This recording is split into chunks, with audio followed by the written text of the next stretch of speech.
ওকে, line আপটা যদি আমি বলি তাহলে 100 years of game of Thrones এর ব্যাকের কাহিনী এবং আমাদের যে হাউস অফ দ্য ড্রাগন এর কিছু বছর পরের কাহিনী, অনেক বছর পরের কাহিনী নিয়ে এই স্টোরিটা তৈরি হয়েছে।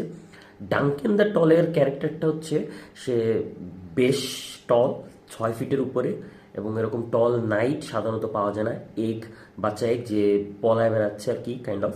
তো সে একে দেখে তাদের একটা কেমিস্ট্রি এখানে দেখা যাচ্ছে।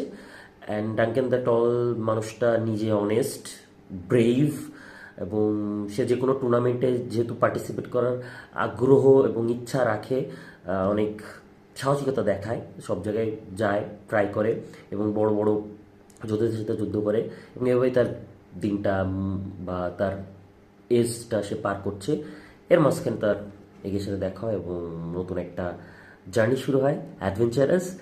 We will see in time